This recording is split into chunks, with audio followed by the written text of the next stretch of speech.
Kenapa disebut istinja? Karena kaitannya dengan perkara siksa.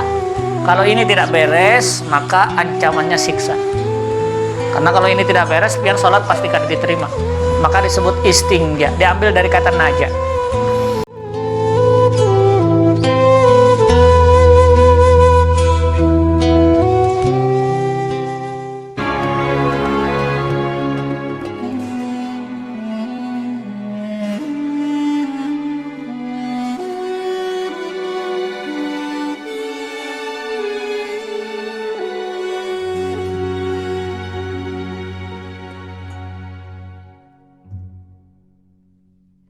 Bismillahirrahmanirrahim. Alhamdulillah, salatan wa salaman ala Rasulillah wa ala alihi wa sahbihi wa mawalah wa ba'du.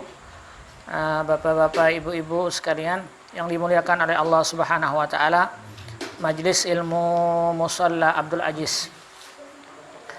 Bersyukur kehadirat Allah pada kesempatan kali ini kita sama-sama kembali bersilaturahmi.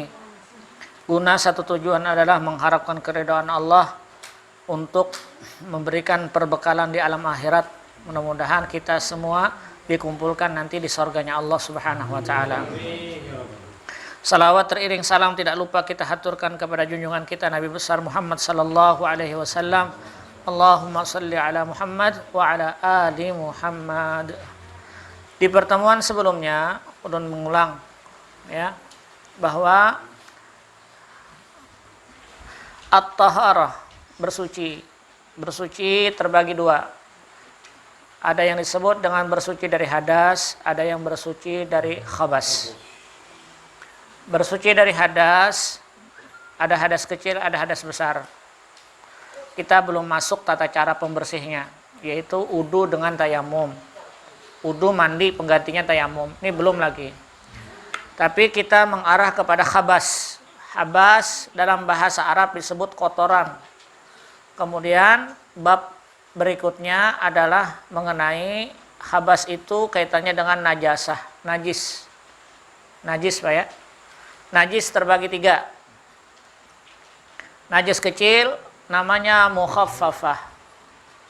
Ini ulun balik nih. Itu yang mulai kan najis besar tuh. Najis kecil mukhaffafah adalah bayi berumur belum mencapai 2 tahun, masih menetek.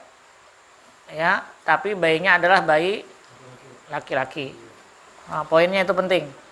Al-walad, anak bayi laki-laki.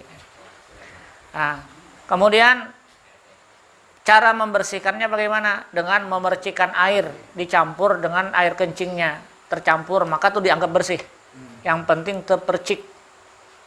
Ya. Nah, ini yang pertama. Yang kedua disebut dengan najis besar. Mughallazah, pakai dha. Mughallazah.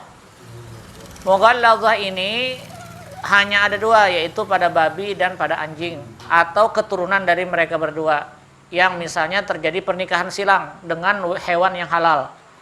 Misalnya kambing kawin lawan babi, anaknya kambing, maka itu juga najis mughallazah. Jadi ulun sebut jenis binatangnya karena memang individunya sudah jelas najis. Kalau individunya sudah jelas najis, maka air liurnya, keringatnya najis semua. Ini pandangan mazhab Syafi'i. Kalau pandangan mazhab Abu Hanifah, keringat itu tidak najis. Ya, dagingnya saja. Daging itu perbedaannya. Nah, ini najis besar. Cara membersihkannya dengan menyiram menggunakan air, dan salah satu daripada air tersebut dicampur dengan tanah. Berapa siraman? 7 kali. 7 kali siraman. Di antaranya dicampur dengan tanah, di antara 7 itu bisa di siraman kedua, bisa siraman ketiga, bisa siraman kelima, terserah. Tidak ada patokan harus siraman kesekian, tidak. Yang penting ada di antaranya bercampur dengan tanah. Bisa jadi tanah langsung dicampur, dioleskan, atau tanah dicampur dengan air. Itu sah hukumnya. Ini najis mughallazah. Yang terakhir najis sedang, mutawassithah. Nah, najis mutawassithah ini ada yang berwujud, ada yang tanpa wujud. Yang tanpa wujud namanya hukmiyah. Hukmiyah ini tidak wujudnya, tidak ada, Pak. Tapi kita yakin bahwa itu pernah kena najis. Ya, dia tidak ada bau, tidak ada rasa, dan tidak ada warna. cuma yakin di situ pernah kena najis, maka yang demikian hukmiyah namanya. Kalau yang jelas-jelas ada baunya tercium, maka namanya ainiyah. Cara membersihkannya menyiramkan sampai hilang kotoran tadi, najis tadi. Jadi itu penyebabnya. Di antara yang membantunya biasanya pakai Pixal, Wipol, Herpik dan sebagainya, itu cara membantunya. Tapi harus disiram lagi. Ya, karena itu benda keras. Nah, ulun kira ini najis mutawassithah. Yang ditutup najis mutawassithah itu adalah dengan khamar atau yang memabukkan. Tapi kalau sudah tercampur dengan parfum, maka dia hilang najisnya. Dengan catatan parfum itu dari benda yang halal. Paham maksudnya ya? Pian beli minyak wangi di Ami Awad, Melati, 1000 bunga, bibitnya dicampur dengan alkohol, halal itu. Boleh dibawa untuk dipakai halal. Boleh dibawa sholat. Itu fatwa majelis ulama juga ada. Ya. Tapi kalau memang misalnya ragu, jangan pakai alkohol. Jangan pakai alkohol kalau ragu. Nah, tapi ingat lagi, kita harus tahu bibitnya itu. Yang bermasalah ini yang tidak tahu bibitnya. Menggunakan Casablanca, kan ada minyak wangi Casablanca ya.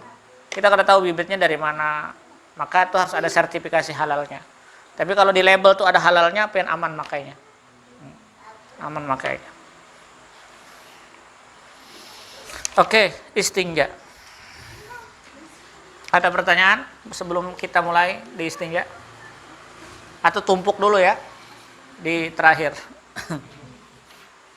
Istinja. Istinja.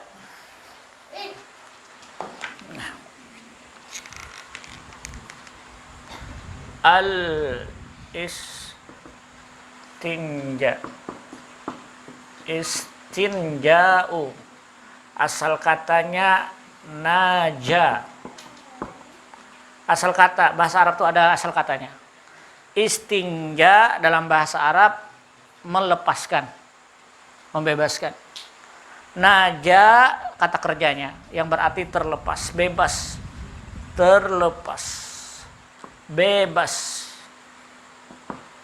Kenapa disebut istinja? Karena kaitannya dengan perkara siksa. Kalau ini tidak beres, maka ancamannya siksa. Karena kalau ini tidak beres, pian sholat pasti kada diterima. Maka disebut istinja. Diambil dari kata naja. Istinja dalam hukum agama disebut dengan cebok. Cebok tuh bahasa keren, cebok, bebersih. Kalau bahasa kampung kami biasanya baair jar. Anak mana anak baair setumat. Baair. Baair kan jorang? Baair. Nah, istinja atau cebok adalah menghilangkan kotoran dari tempat keluarnya dengan air atau batu atau sejenisnya dan yang lainnya. Dari definisi ini, maka istinja itu hanya ada keluar dari dua arah. Pertama kubul, yang kedua dubur. Kubul adalah lubang yang di depan, dubur adalah lubang yang di belakang. Itu adalah kubul dan dubur. Laki perempuan sama punya. Ya, kada binian saja, laki dan perempuan sama, kubul dan dubur. Cara membersihkannya kita sudah bicara kemarin, ada dengan batu, ada dengan air. Abdolnya yang mana? Tetap air. Ya. Cuma kalau masih kemarau bisa aja nukar batu koral split kan di muka rumah. Biasanya istinja. Dibersihkan, tapi ada tata caranya, nanti kita ketemu. Rasulullah memperhitungkan bahwa ilmu beristinja nantinya akan banyak ditinggalkan oleh orang. Pian kada usah kita berjalan. Beberapa, kita alhamdulillah di Indonesia ini toilet masih didesain dengan menggunakan ada air di sampingnya. Tapi kalau kita ke Singapura sensor. Ya kan Pak ya? Singapura bingung mengeluarkan airnya, mundur dulu baru. Tapi keburu bekencing di hadapan orang banyak sudah bingung, anak mundur kelihatan orang. Jadi paksa aqua minjam lawan kawan dulu. Banyu minumnya. Pas sudah ditumpahkan balikan lagi. Ya. Apalagi kalau kita ke Eropa, yuk luar biasa. Kededa sama sekali punya, ya Pak Syarif ya, susah mencari susu. Nah, jadi sudah diprediksi oleh Nabi. Sehingga akibat hal itulah mereka mendapatkan siksa. Nauzubillah min dzalik. Gara-gara tidak beres istinjanya, maka istinja ini masuk daripada ilmu fardu ain, Pak, Bu. Fardu ain ini kalau pian kada tahu, pian berdosa. Rasulullah pernah bersabda, an Ibni Abbasin radhiyallahu anhu rafa'ahu ilan Nabi sallallahu alaihi wasallam, dari Ibnu Abbas hadis marfu. Kalau disebut hadis marfu itu biasanya tabi ini hilang, terputus langsung kepada Nabi. Kakak dosa pian pikirkan itu ilmu hadis. Nabi Muhammad sallallahu alaihi wasallam bersabda, kata Rasulullah apa? Kebanyakan siksa kubur adalah dari kencing, kata Sidin. Ini Nabi yang berkata. Lalu para ulama mengkaji apa yang dimaksud dengan hadis di atas. Jadi kebanyakan siksa kubur adalah dari kencing. Yang dimaksud hadis di atas adalah penyebab siksa kubur disebabkan A. Karena bekas dari air kencing tidak disiram, dibersihkan. Bekasnya tuh Pak. Bekas tidak, bahasa kasarnya tuh kucing aja ditutupnya. Manusia tidak punya. Bekas air kencing tidak dibersihkan, satu, berarti bicara terhadap hasil kotoran kita. Tidak menjaga kebersihan. Tidak menjaga kebersihan itu sampai kepada bekamih di bawah pohon aja haram hukumnya. Karena pengaruh terhadap, nanti ada di antaranya kayak kencing di air yang tenang. Itu haram hukumnya, Pak. Karena berpengaruh dengan orang sekitar. Kemudian kencing di bawah pohon yang masih sedang berbuah. Atau yang pohonnya daunnya rindang, karena dua faktor. Pertama, daun rindang tuh bisa orang berteduh di situ. Yang kedua, bisa jadi pengaruh terhadap buah yang dihasilkan. Coba sampai di situ Pak, itu namanya fikih lingkungan. Pian pernah berpikir tidak, kalau pian menanam pohon, satu pohon saja di depan rumah pian, pohon satu pohon saja, pohon mangga atau sebagainya, lalu atau belimbing yang bisa berbuah, tiba-tiba ketika berbuah pian tidak pernah menikmati hasilnya. Yang menikmati kelelawar, burung ataupun kekanakan yang mengambil. Hakikatnya bersedekah ada kita. Kenapa Nabi mengatakan demikian? Karena saking inginnya berkontribusi dengan lingkungan. Jadi ada namanya fikih lingkungan. Kita kada sampai ke sana, baru kita istinja nih. Belum kita bicara terhadap fikih lingkungan. Biasanya fikih lingkungan ulun berbicara di adaro. Karena bubuhannya itu pelakunya yang menghancurkan bagian tempat tambang. Itu fikih lingkungan. Ya. Nah, sudah. 2B. Karena alat vital tidak disucikan. Nah, ini kan bahaya. Alat vitalnya tidak disucikan. Jadi ada dua faktor sabda Nabi itu kebanyakan siksa kubur adalah dari kencing. Garis bawahi kencing itu apa maksudnya? A. Karena bekas air kencingnya. Disebut kencing termasuk juga adalah buang air besar.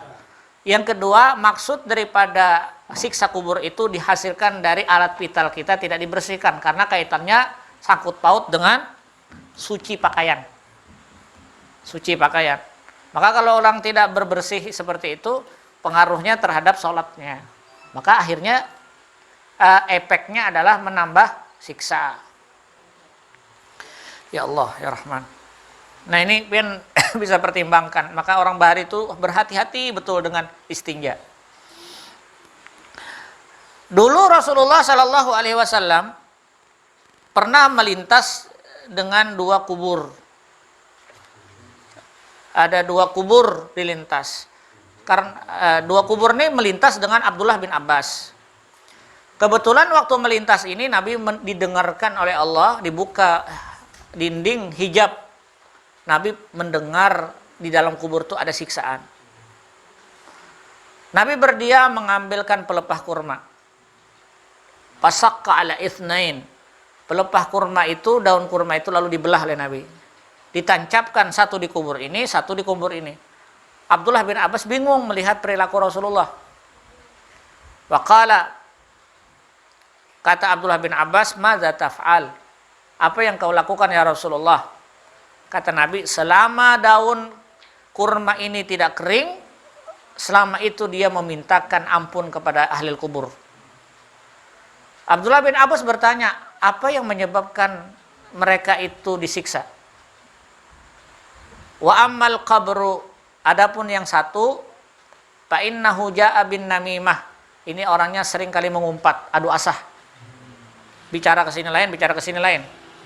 Itu siksa kuburnya berat. Yang kedua, fa innahu la yastabrih min baulihi. Kubur yang satu tidak suci daripada istinjanya. Jadi penyebab siksa kubur itu ternyata dari kencing, dari kita ke WC. Makanya itu yang menjadikan penyebabnya. Lalu ditancapkan. Imam Nawawi berkata, kenapa Nabi menancapkan ini? Karena dua pelepah kurma ini selama dia basah, maka dia bertasbih. Dan tasbihnya didengar oleh malaikat.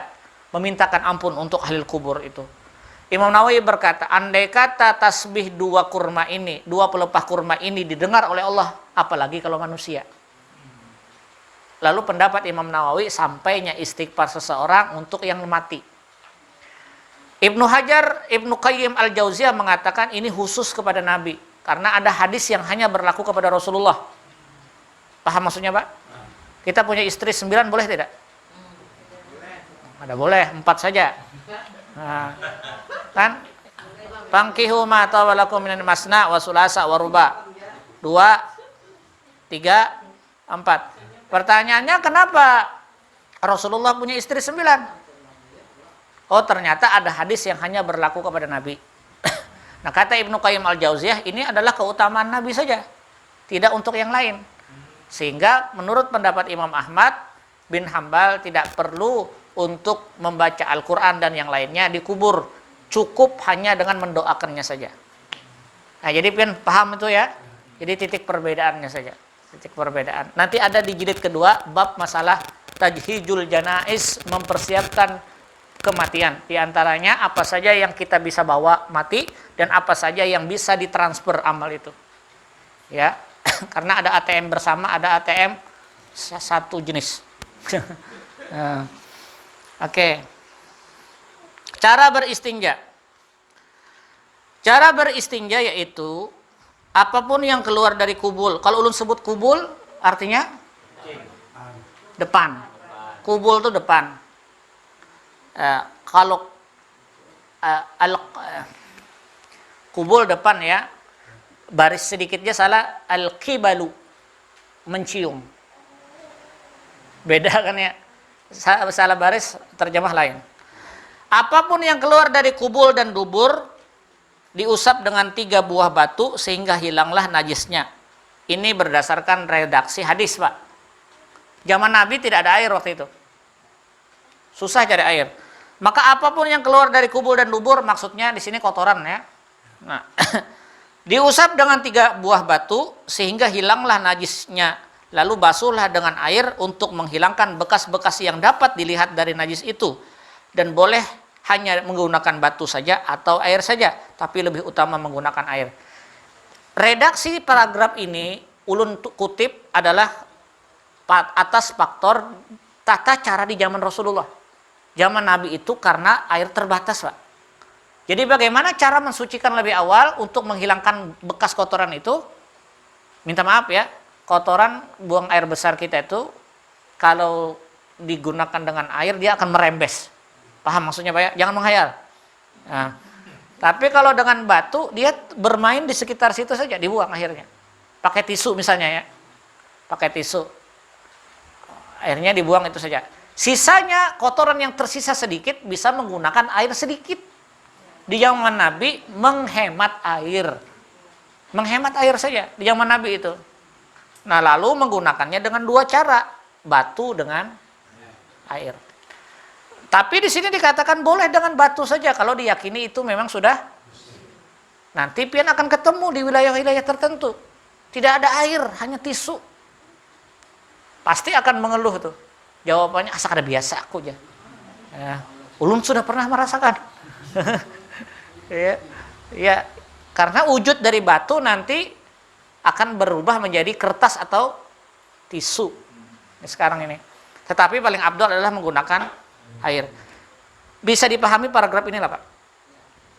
Intinya cara mensucikan istinja itu adalah yang penting dua area itu bersih. Alat sucinya adalah dengan menggunakan air paling afdal. Karena menurut analisa kita bahwa air itu paling mudah untuk menghilangkan. Menghilangkan. Kalau orang penyakit ambien lebih berbahaya. Karena dia akan keluar terus tuh. Ambien. Nah, kemudian syarat-syarat beristinja. Andai kata menggunakan dengan batu. Harus tahu juga kita batu nih. Kalau pian ke hutan. Najis itu belum sampai kering dan tidak berpindah-pindah. Syarat kita bisa menggunakan batu, najis itu belum sampai kering. Karena kalau sampai kering berarti dasar ada bebasuh pian. Ya, najis itu jangan sampai kering. 2, jangan sampai najis itu, ini analisa di halaman 29 ini kada usah dipahami secara ini adalah redaksi yang terjadi pada zaman Nabi. Jadi ulun mencontohkan bagaimana satu bagian daripada zaman Nabi. Najis itu jangan sampai kering dulu. Karena kalau sudah kering tidak mungkin untuk dihilangkan menggunakan batu. 2, jangan sampai najis itu tercampur dengan najis lainnya. Misalnya batu yang kita gunakan ada najis, maka akan tercampur juga. Contoh yang kayak ini sama dengan ketika orang ada najis mutawasitah, najis di karpet. Pian menggunakan melapnya dengan menggunakan kain yang bernajis juga berbahaya. Maka kalau membasuh najis itu berarti ada memang kain yang khusus diperuntukkan untuk menghilangkan najis.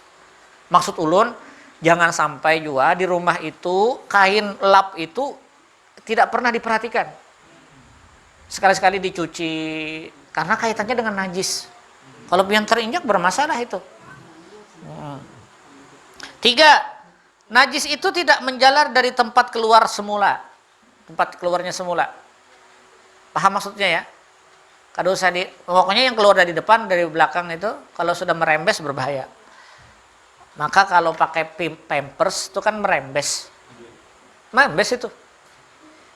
Dia menampung tempat airnya, tapi dia akan menempel di kulit-kulit pipi, pantat.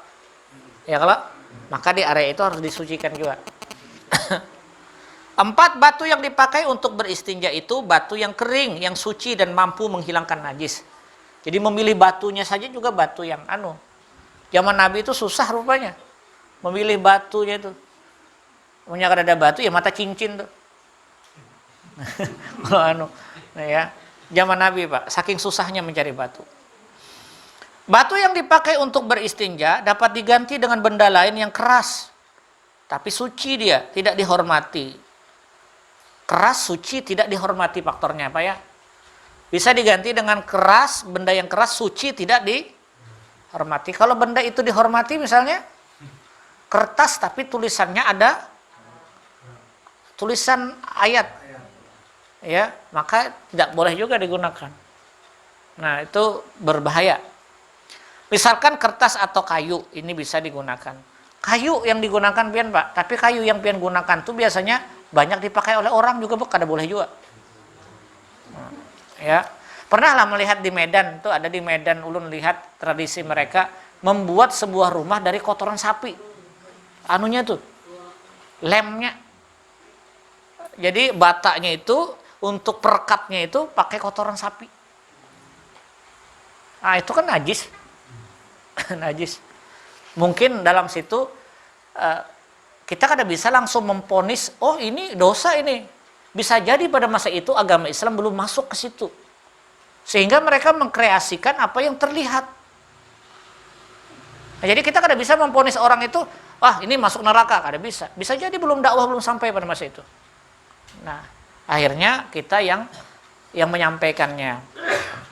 Nah, boleh digunakan dengan kertas atau kayu. Sunat-sunat beristinja. Sunat-sunatnya. Paragraf 29 itu maksudnya adalah kalau menggunakan batu. Ini hanya sekedar bacaan, tapi tidak perlu pian renungkan karena kita jarang menggunakan batu. Tapi bisa digunakan dengan tisu. Minta maaf ya, ini ada tisu misalnya. Anggap tisu lah. Ini kalau tisu Tadi dikatakan supaya tidak menjalar, maka tisunya yang kita gunakan ini harus suci. Dua, kalau digunakan itu hanya sekali untuk membersihkannya. Jadi ketika kita bersihkan di area depan ini, misalnya kita maka ini tisu jangan lagi dipakai. Karena dia akan merembes ke lain. Maka kita harus menggunakan yang, karena itu syaratnya harus 3 batu.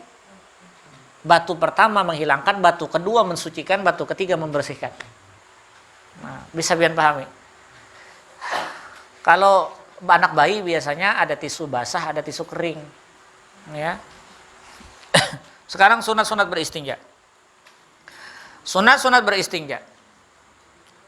Pertama, mendahulukan kaki kiri ketika masuk ke kamar kecil dan ketika keluar dengan mendahulukan kaki kanan. Kalau masuk kamar disebut kamar kecil maksudnya? Kalau kada tahu kamar kecil. Mendahulukan kaki kiri ketika masuk kamar kecil atau WC dan ketika keluar dengan mendahulukan kaki kanan. Itu etika adab namanya. Kalau kada pakai ini Bang, kayak Pak, boleh-boleh saja, tapi hilang adab. Hari ini tanggal 1 Zulhijjah. Yang berkurban tanggal 1 loh hari ini ya? Iya. Berarti esok jangan ada yang memotong kuku bagi yang kurban. Sunat hukumnya apabila kalian melihat awal Zulhijjah, maka wa arada ahadukum ayyudahi, di antara kalian mau berkurban untuk tidak memotong kuku, rambut dan bulu-bulu badannya sampai dia menyelesaikan kurbannya. Sunat hukumnya. Andai kata kita langgar juga boleh tidak? Sah-sah saja, tapi pian menghilangkan banyak keutamaan. Karena tanggal 1 sampai 10 itu Allah sudah pernah bersumpah, wal fajri walayalin ashr, demi waktu fajar dan 10 awal di bulan Zulhijjah. Itu ujar Allah. Maka keutamaan dari tanggal 1 sampai tanggal 10 itu kalau kita beramal, kelipat gandaannya berkelipatan ganda. Kalau pian esok mau puasa silahkan.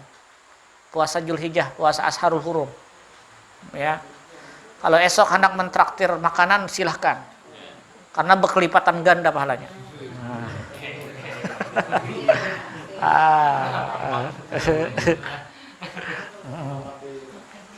Ya. Kalau keluar masuk kaki kiri, keluar kaki kanan. Nomor 4 itu. Anak mengempati. 2. Sebelum masuk ke kamar kecil mengucapkan doa sebagaimana yang diajarkan Nabi. An Abdul Aziz bin Suhaib. Qala, Suhaib ini orang sugih. Suhaib ini dia punya harta, kuncinya sama dengan Korun. Korun tuh banyak dia punya kunci. Waktunya anak hijrah ditahan oleh orang kafir Quraisy. Suhaib, Ikam boleh meninggalkan Mekah, tapi tinggal kunci. Lalu bingung nih, bimbang karena bisnis di situ. Setelah dia putuskan bahwa untuk meninggalkan kota Mekah, dia datang kepada Rasulullah. Rasul, semua harta saya tinggalkan. Saya tinggal sebatang kara berangkat. Rabiha Suhaib, kata Nabi, Suhaib sudah mendapatkan keuntungan besar di sisi Allah. Itu abstrak. Kalau keuntungannya Pak, yakinnya luar biasa. Nah itu karena pahala ini kan abstrak sifatnya, kada terlihat maksud ulun. Ya. Itu keyakinan Suhaib. Rupanya anaknya Abdul Aziz lah. Ya bisi musola nih Bang. Qala, kata beliau, sami itu Anas yaqulu, aku mendengar Anas berkata, Anas bin Malik, kana Nabi idza dakhala al-khala qala, Nabi itu kata Anas kalau masuk ke WC, khala itu rumah berkhalwat, rumah menyendiri. Maka khala dalam bahasa Arab menyendiri. Jadi kalau orang ketujuh menyendiri masuk ke dalam WC aja. Khala. Kata Anas bin Malik, aku mendengar Rasulullah kalau sudah masuk, kalau hendak masuk, Allahumma inni a'udzubika minal khubuthi. Mungkin hafal semua ini. Nabi berkata, ya Allah, aku berlindung kepadamu dari setan laki-laki dan setan perempuan. Khubuthi wal khaba'is. Kita bersuci dari hadas dengan at-taharah. Masih ingat Pak?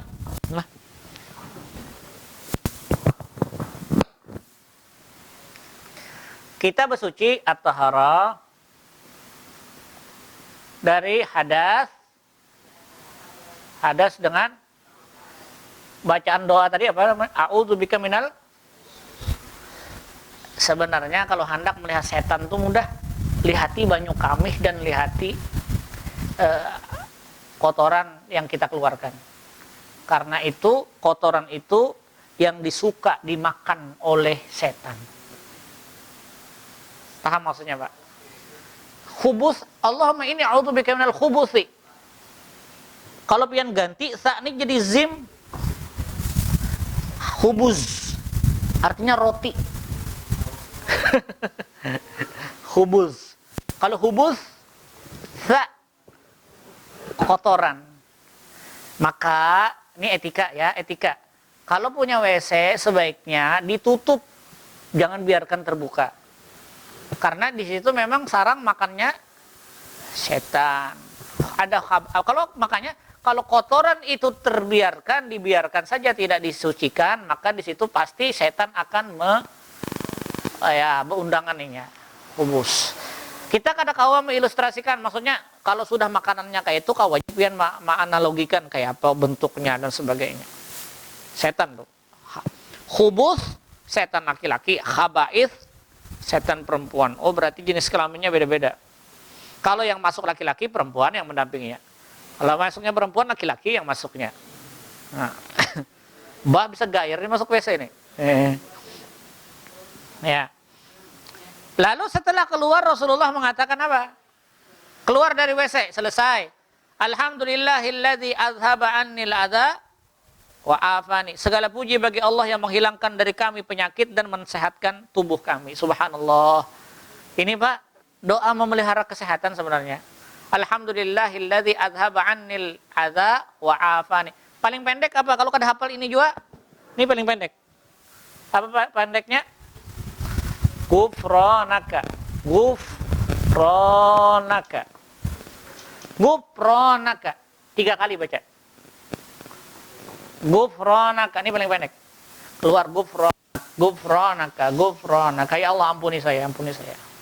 Gufronaka. Gufronaka. Ini kalau yang kada hafal alhamdulillahilladzi azhab. Anak membaca alhamdulillahilladzi azhab anil hadza wal afani sudah alhamdulillahilladzi bingung membaca.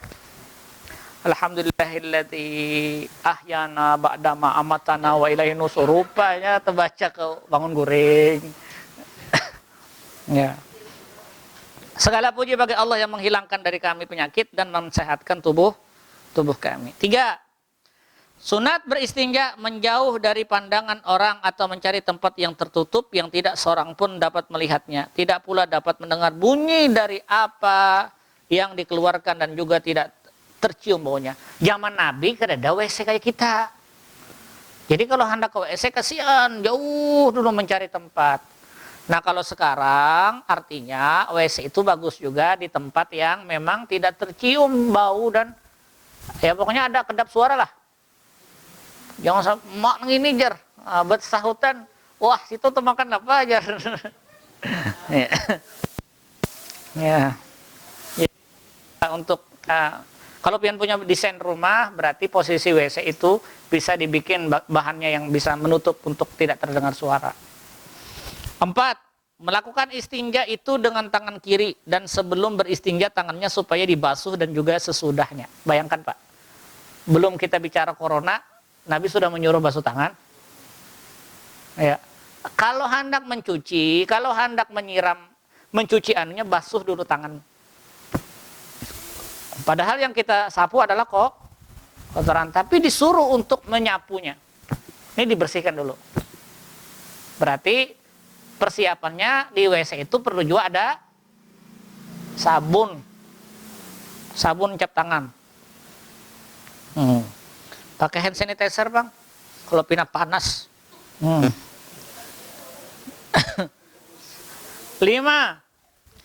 Apa yang dikeluarkan supaya benar-benar habis?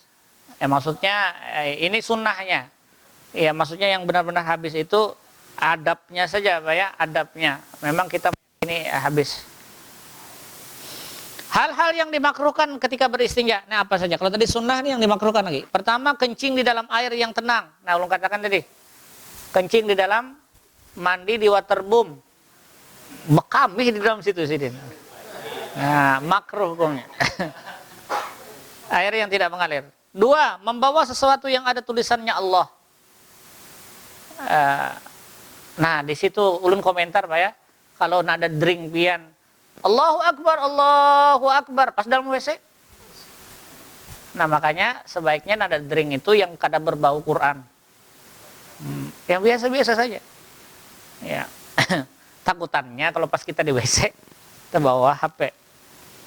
3, menghadap ke arah kiblat atau membelakangi kiblat. Itu kalau yang tidak bersekat sebenarnya. Kalau yang sudah disekati kada masalah. Ya, yang kada bersekat. Zaman Nabi itu tidak ada sekat. Nah, jadi kalau yang bersekat bisa sebenarnya. Tapi tetap ini adabnya makruh. Jadi maksud ulun kayak ini. Kalau pian punya rumah didesain bahwa tempat kloset itu posisinya sama kayak gitu deh. Yang WC di sini kan tidak menghadap ke kiblat, tidak membelakanginya, posisinya kayak itu. Ayo, yang menghadap kiblat paksa membongkar esoknya. Membelakangi kiblat kada bagus, menghadap kiblat kada bagus. 4, menghadap ke arah bertiupnya angin. Ya pastilah. Kalau orang biasanya kalau dulu ada jamban di mana? Di sungai itu kan, tiba-tiba angin bertiup, nah mencium menghadap tuh. Ya, menghadap ke arah bertiupnya angin. 5, berbicara, koma di situ adalah berbicara selain dari hal yang diperlukan untuk menghilangkan najis. Kita kembangkan coba kata-kata berbicara ini waktu berkamih atau buang air besar. Waktu kita kencing atau berak, minta maaf, berokok. Kira-kira apa hukumnya? Sama dengan ya makruh hukumnya. Atau bernyanyi, sama berbicara karena keperluan. Atau ketiga, itu kalau di mana ulun lihat Australia itu WC-nya dibikin supaya ada tempat supaya orang betah baca koran dia. Atau dalam WC bawa HP, buka main game misalnya Mobile Legend. Ya makruh hukumnya ya, makruh hukumnya. Berbicara selain dari hal yang diperlukan untuk menghilangkan najis. Ambilkan gayung, karena gayung gak ada. Nah itu boleh. Meludah atau mengeluarkan ingus yang tidak ada keperluan dengan istinja. Waktu kita beristinja, meludah itu makruh hukumnya. Analisanya mungkin ini arahnya ke kesehatan. Mungkin bau itu bisa jadi terhirup atau termakan bakteri. Ulun kada sampai menganalisa ke sana pada. Tapi kalau kita buang air kecil atau buang air besar, dihindarkan pian beludah. Terus beludah. Nah, kalau batuk kada kawalat terhindar, ya kan? 7, menengadah mengangkat pandangan ke langit.